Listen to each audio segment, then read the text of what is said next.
ರಾಹುಕೇತುಗಳ ಪಥ ಬದಲಾವಣೆ ಮಕರ ರಾಶಿಯವರ ಮೇಲೆ ಯಾವ ರೀತಿಯ ಪ್ರಭಾವವನ್ನು ಕೊಡುತ್ತೆ?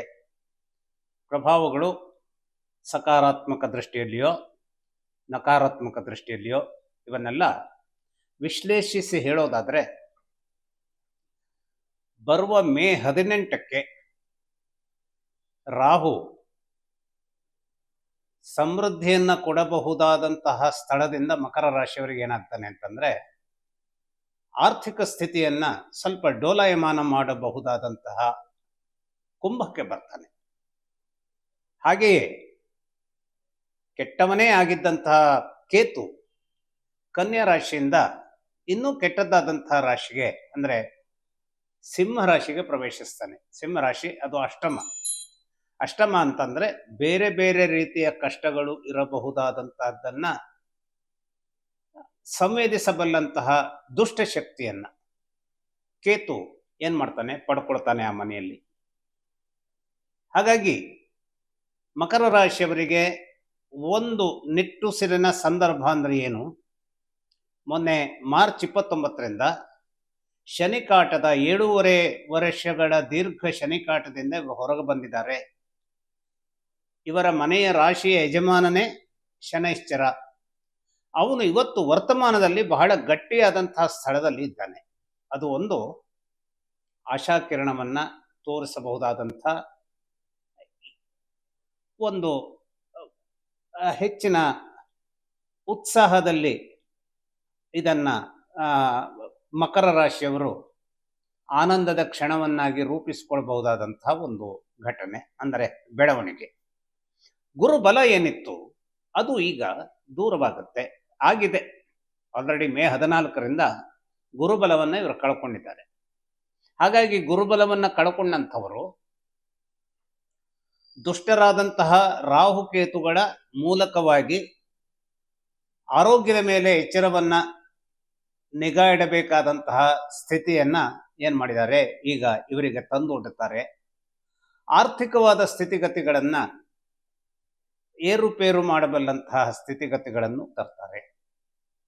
ಧೈರ್ಯವನ್ನು ಕೊಡೋದಕ್ಕೆ ಈ ರಾಶಿಯ ಯಜಮಾನನೇ ಆದಂತಹ ಶನೈಶ್ಚರ, ಯಾಕೆಂದರೆ ಈ 7.5 ವರ್ಷಗಳ ದೀರ್ಘ ಅವಧಿಯವರೆಗೆ ಮೊನ್ನೆ ಮಾರ್ಚ್ 29ರವರೆಗೆ ಏನು ಕಾಟವನ್ನೇ ಕೊಡುವಂತಹದ್ದನ್ನು ತನ್ನ ಕಾಯಕವನ್ನಾಗಿ ಮಾಡಿಕೊಂಡಿದ್ನೋ ಅಂತಹ ಶನೈಶ್ಚರ ಧೈರ್ಯವನ್ನು ಕೊಡುವಂತಹ ಒಂದು ಪರಮ ಸಂಜೀವಿನಿಯನ್ನು ಇವರಿಗೆ ಮಕರ ರಾಶಿಯವರಿಗೆ ಅನುಗ್ರಹಿಸ್ತಾನೆ. ಆದರೆ ಅದೇ ಸಂಜೀವಿನಿ ಈವರೆವಿಗೆ ಯಾರ ಕೈಯಲ್ಲಿ ಮಕರ ರಾಶಿಯವರಿಗೆ ಬೇಕಾದಂತಹ ನಡೆಸುವ ಒಂದು ಚಿಗುರಾಗಿ, ಹಸುರಿನ ಚಿಗುರಾಗಿ ಇತ್ತೋ ಅದು ರಾಹುವಿನ ಎಂಟ್ರಿ ಈಗ ಕುಂಭಕ್ಕಾಗ್ತಾ ಇರೋದ್ರಿಂದ ಕುಂಭ ಮಕರ ರಾಶಿಯವರಿಗೆ ಆರ್ಥಿಕ ಸ್ಥಾನದ ಮತ್ತು ಮಾತಿನ ಒಂದು ಚಾಕಚಕ್ಯತೆ, ಏನು ಕಮ್ಯುನಿಕೇಶನ್ ಸ್ಕಿಲ್, ಈ ಮನೆಯ ಯಜಮಾನಾದಂತಹ ರಾಹು ಆರ್ಥಿಕ ಸ್ಥಿತಿಯನ್ನು ಕಂಗೆಡಿಸಬಲ್ಲಂತಹ ದುಷ್ಟತನಕ್ಕೆ ಕೈ ಹಾಕುವುದರ ಜೊತೆಗೆ ಮಾತನ್ನು ಕೂಡ ಸ್ವಲ್ಪ, ಯಾಕೆಂದರೆ ಮಾತು ಒಮ್ಮೊಮ್ಮೆ ಏನಾಗುತ್ತೆ, ನಮಗೆ ತಿಳಿಯದೆಯೇ ಯಾವುದೋ ಒಂದು ರೀತಿಯ ಅಂದರೆ ನಾವು ನಮ್ಮ ಮಾತನ್ನು ಆಡಿಬಿಡಬಹುದಾದಂಥ, ಆಡಿದ ಮೇಲೆ ಯೋಚಿಸುವಂಥ, ಸಾಧಾರಣವಾಗಿ ಬುದ್ಧಿವಂತರು ಮಾತನ್ನು ಆಡುವುದಕ್ಕಿಂತ ಮುಂಚೆಯೇ ಅದನ್ನು ಯೋಚಿಸ್ತಾರೆ. ತಮ್ಮ ಮಾತಿನ ಪರಿಣಾಮ ಏನಾಗಬಹುದು ಅನ್ನುವಂಥದ್ದಕ್ಕೆ ಅವರು ತಮ್ಮದೇ ಆದಂತಹ ಒಂದು ವಿಮರ್ಶೆಯೊಂದಿಗೆ ಆ ಮಾತುಗಳನ್ನು ಆಡ್ತಾರೆ. ಆದರೆ ಅದೃಷ್ಟ ದುರಾದೃಷ್ಟಗಳ ಸಂದರ್ಭದ ಈ ಹೊಡೆಚಾಟಗಳು ಏನಿದೆ, ಕೆಲವು ಸಲ ತೀರಾ ವಿಕ್ಷಿಪ್ತ ಜನರ, ತೀರಾ ದುಷ್ಟ ಜನರ, ಅಥವಾ ತೀರಾ ನಮಗೆ ಸಹಿಸಿಕೊಳ್ಳಿಕ್ಕೆ ಸಾಧ್ಯವಾಗದೆ ಹೋದಂಥ ಜನ ಒರಟಾಗಿ ವರ್ತಿಸಿದಾಗ, ನಮಗೆ ಇಷ್ಟವಾಗದ ರೀತಿಯಲ್ಲಿ ನಮಗೆ ತೊಂದರೆಯನ್ನು ಕೊಡುತ್ತಿರುವಂತಹ ರೀತಿಯಲ್ಲಿ ವರ್ತಿಸಿದಾಗ ಸರ್ರನೆ ಯಾವುದೋ ಒಂದು ಮಾತು ಬಂದ್ಬಿಡತ್ತೆ.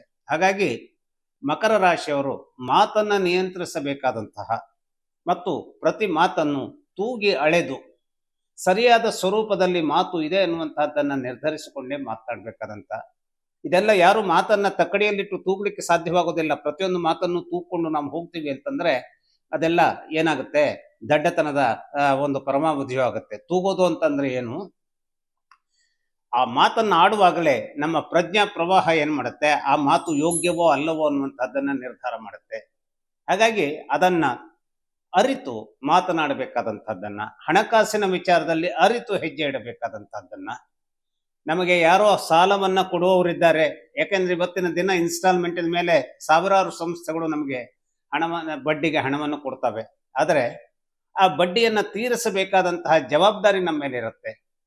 ಆ ಹಣಕ್ಕೆ ಬಡ್ಡಿ ಅಷ್ಟೇ ಅಲ್ಲ, ಅದಕ್ಕೆ ಪ್ರತಿ ತಿಂಗಳು ಅಸಲು ಹೋಗಬಹುದಾದಂತ ರೀತಿಯಲ್ಲಿ, ಅಂದರೆ ಯಾವುದೇ ಕಾಯಕವನ್ನ ಕೈಗೊಳ್ಳಬೇಕು ಅನ್ನುವಂತಹ ನಿಮ್ಮ ನಿರ್ದಿಷ್ಟ ಯೋಜನೆ ಇದ್ರೂ ಕೂಡ ಅದು ಹಾಸಿಗೆ ಇದ್ದಷ್ಟೇ ಕಾಲು ಚಾಚು ಅನ್ನುವಂತಹ ಒಂದು ವ್ಯಾಖ್ಯೆಗೆ, ಪರಿಭಾಷೆಗೆ ಹೊಂದಿಕೊಂಡಿರ್ಬೇಕು. ಕೆಲವರು ಏನ್ ಮಾಡ್ತಾರೆ, ಉದ್ಯೋಗವನ್ನು ಮಾಡ್ತಾರೆ, ಬಿಸಿನೆಸ್ ಅನ್ನ ಮಾಡ್ತಾರೆ, ಇಂಡಸ್ಟ್ರಿಯನ್ನ ತೊಡಗಿಸ್ತಾರೆ, ಯಾವುದೋ ಒಂದು ದೊಡ್ಡ ರಿಫ್ರೆಶ್ಮೆಂಟ್ ಸ್ಟಾಲ್ ಹಾಕ್ತಾರೆ, ಅಥವಾ ರೆಸ್ಟೋರೆಂಟ್ ಓಪನ್ ಮಾಡ್ತಾರೆ, ಹೋಟೆಲ್ ಓಪನ್ ಮಾಡ್ತಾರೆ. ಆದರೆ ಪ್ರತಿಯೊಂದು ಪೈಸಾವನ್ನು ಕೂಡ ಸಾಲದಲ್ಲಿಯೇ ಮಾಡಿ, ಸಾಲದಲ್ಲಿಯೇ ನಾನು ಮುಳುಗಿ ಆಮೇಲೆ ಸಾಲದಲ್ಲಿಯೇ ಒಳ್ಳೆಯದನ್ನ ನಾನು ಸ್ವೀಕರಿಸ್ತೇನೆ ಅಂತ ಹೊರಟ್ರೆ ಕೆಲವು ಅದೃಷ್ಟಶಾಲಿಗಳಿಗೆ ಅದು ಸಾಧ್ಯವಾಗಬಹುದು. ಆದರೆ ಎಲ್ಲರೂ ಅದೃಷ್ಟಶಾಲಿಗಳಾಗಿರುವಂತಹದ್ದು ಎಲ್ಲ ಸಂದರ್ಭಗಳಲ್ಲೂ ಸಾಧ್ಯವಾಗದೆ ಹೋದಂತಹ ಸಂಗತಿ ಆಗಿರೋದ್ರಿಂದ ಅರಿತು ನಡೀಬೇಕು. ನಾನು ಯಾವುದೋ ಒಂದನ್ನ ಕ್ಯಾಪಿಟಲ್ ಅನ್ನ ಹಾಕಿ ಬಿಸಿನೆಸ್ ಸ್ಟಾರ್ಟ್ ಮಾಡ್ತೇನೆ ಅಂತಂದ್ರೆ 100ಕ್ಕೆ 100 ಸಾಲವನ್ನಾಗಿ ತರ್ತೇನೆ, ಅಥವಾ 100ಕ್ಕೆ 100 ನನ್ನಲ್ಲಿರುವಂತಹ ಹಣವನ್ನ ಒಂದು ಬೆಟ್ಟಿಂಗ್ ನಮ್ನೆಯಲ್ಲಿ ಒಂದು ಒಂದು ಅದೃಷ್ಟಕ್ಕಾಗಿ ನಾನು ಅದನ್ನು ತೊಡಗಿಸ್ತೇನೆ ಅಂತ ಹಾಗೆ ಹೋಗಬಾರ್ದು. ಯಾಕೆಂದ್ರೆ ಯಾವುದೇ ಬಿಸ್ನೆಸ್ ಮನ್ ಇರಲಿ, ಇವತ್ತು ನಾವು ಏನನ್ನ ಮಾಡ್ತೇವೋ ಅದು ನಿರ್ದಿಷ್ಟವಾದಂತಹ ಒಂದು ಡಿವಿಡೆಂಡ್ ಅನ್ನು ಕೊಡಬೇಕಾದ್ರೆ ತನ್ನದೇ ಆದಂತಹ ಸಮಯಾವಕಾಶವನ್ನು ಕೇಳುತ್ತೆ. ಆ ಸಮಯಾವಕಾಶದವರೆಗೆ ನಾನು ನನ್ನಲ್ಲಿರುವ ಯಾವುದೋ ಒಂದು ಇತರ ಸೇವಿಂಗ್ಸ್ ಅನ್ನ ನನ್ನ ಜೀವನದ ಒಂದು, ಯಾಕೆಂದ್ರೆ ಜೀವನ ಓಡ್ಬೇಕಲ್ಲ, ನಾವು ಊಟ ಮಾಡಬೇಕು, ನಮ್ಮ ಮನೆ ಬಾಡಿಗೆಯನ್ನು ಕಟ್ಟಬೇಕು, ನಮ್ದು ಸ್ವಂತ ಮನೆ ಆಗಿದ್ದಿದ್ರೆ ಸಾಲ ಇದ್ದಿದ್ದಿದ್ರೆ ಅದರ ಇನ್ಸ್ಟಾಲ್ಮೆಂಟ್ ಅನ್ನು ಕಟ್ಟಬೇಕು. ದೇವರ ದಯದಿಂದ ನಮ್ಮದೇ ಸ್ವಂತ ಮನೆ ಸಾಲ ಇರದೇ ಇದೆ ಅಂತ ಹೇಳಿದ್ರೆ ಇಟ್ ಇಸ್ ವಂಡರ್ಫುಲ್. ಆದರೆ ಯಾವುದೇ ಸಂದರ್ಭದಲ್ಲೂ ಪ್ರತಿ ತಿಂಗಳ ನಮ್ಮ ನಿರ್ದಿಷ್ಟವಾದ ಇಷ್ಟಿಷ್ಟು ಖರ್ಚು ಅನ್ನುವಂತಹದ್ದನ್ನ ನಿಭಾಯಿಸುವ ಸ್ಥಿತಿಯನ್ನ ಒಂದು ಕಾಯಬೇಕಾದಂತಹ ಅವಧಿಯಲ್ಲಿ ಬಿಸಿನೆಸ್ಸಿಗಾಗಿ ಒಂದು ಹಣ ನಮಗೆ ಲಾಭವಾಗಿ ಬರ್ತದೆ ಅಂತ ಹೇಳುವಾಗ ಅದನ್ನೆಲ್ಲ ಯೋಚಿಸಿಕೊಂಡು ಒಂದಿಷ್ಟನ್ನ ಸ್ಪೇರ್ ಇಟ್ಕೊಳ್ಬೇಕು. ಆ ಸ್ಪೇರ್ ಇಟ್ಕೊಳ್ಳುವಂತಹ ಸಂದರ್ಭದಲ್ಲಿ ಕೆಲವು ಸಲ ಏನಾಗುತ್ತೆ, ಮನೆಯಲ್ಲಿ ಅಶಾಂತಿಯನ್ನ ನಿರ್ಮಾಣ ಮಾಡುವಂತಹ ಸ್ಥಿತಿ ಬಂದ್ಬಿಡ್ಬಹುದು. ನೀವು ಮಾಡಬೇಕಾದ ಬಿಸಿನೆಸ್ಸಿಗೆ ನಿಮ್ಮ life partner may not agree. ಹಾಗಾಗಿ ಈ ಎಲ್ಲ ಸಹಮತದೊಂದಿಗೆ, ಯಾಕೆಂದ್ರೆ ಈ ಏನು 2ನೇ ಮನೆ ಕುಂಭರಾಶಿಯನ್ನು ಪ್ರವೇಶಿಸ್ತಾ ಇರುವಂತಹ ಇವನು ರಾಹು ಏನಿದ್ದಾನೆ, ಅವನು ಕುಟುಂಬ ಸ್ಥಾನ, ಅಂದ್ರೆ 2ನೇ ಮನೆ ಕುಟುಂಬ ಸ್ಥಾನ ಅಂತ ಹೇಳ್ತಾರೆ. ಕುಟುಂಬದಲ್ಲಿ ಅಂದ್ರೆ ಯಾರು, ನಮ್ಮ ತಂದೆ ತಾಯಿಗಳು ಬರ್ತಾರೆ, ನಮ್ಮ ಮಕ್ಕಳು ಬರ್ತಾರೆ, ನಮ್ಮ ಬಾಳ ಸಂಗಾತಿ ಬರ್ತಾರೆ, ನಮ್ಮ ಅಕ್ಕ ತಂಗಿಯರು ಬರ್ತಾರೆ. ಇವರೆಲ್ಲರೂ ಅಪಸ್ವರ ತೆಗೆಯದಂತಹ ರೀತಿಯಲ್ಲಿ ನಮ್ಮ ಒಂದು ಯಾವುದೋ ಒಂದು ಕೆಲಸವನ್ನ ನಾನು ಮುಂದುವರಿಸ್ಕೊಂಡು ಹೋಗ್ತೇನೆ ಅನ್ನುವಂಥದ್ದನ್ನ ಈ ರಾಶಿಯವರು ಪ್ರಧಾನವಾಗಿ ಪರಿಗ್ರಹಿಸಬೇಕಾದಂಥದ್ದು ಅವಶ್ಯಕತೆ ಇರುತ್ತೆ.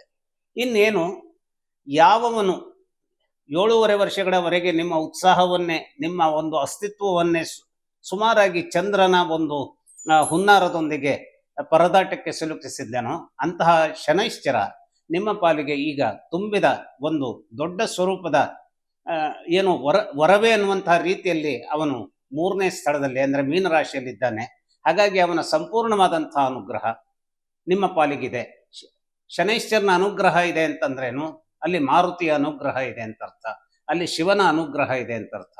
ಹಾಗಾಗಿ ಆದ್ರೆ ಆರೋಗ್ಯದ ಬಗೆಗಾಗಿನ ಎಚ್ಚರವನ್ನ ಮಾತ್ರ ಕೇತುವಿನ ಬಗೆಗಾಗಿ ಹೊಂದಿರಲೇಬೇಕಾಗತ್ತೆ. ಯಾಕೆಂದ್ರೆ ಕೇತು ಆತ 8ನೇ ಮನೆಯಲ್ಲಿ ಇರ್ತಾನೆ. 8ನೇ ಮನೆ ಆರೋಗ್ಯದ ವಿಚಾರಗಳ ಒಂದು ಸ್ಟ್ರೆಚ್ ನಲ್ಲಿ ಅದನ್ನ ವಿಶ್ಲೇಷಿಸಿ ಹೇಳ್ಬೇಕು ಅಂತಂದ್ರೆ ಆ ಮನೆಯಲ್ಲಿ ಆರೋಗ್ಯಕ್ಕೆ ಸ್ವಲ್ಪ ಧಕ್ಕೆಯನ್ನು ತರುವಂತಹ ದುಷ್ಟತನವನ್ನ ಆತ ಮಾಡ್ತಿರ್ತಾನೆ. ಇರ್ಲಿ, ಈ ಎಲ್ಲ ಓಡ್ಸ್ಗಳ ಜೊತೆಗೆ ಬದುಕು ಅಂತಂದ್ರೇನು, ಓಡಬೇಕು, ಓಡಿ ಜಯಿಸಬೇಕು.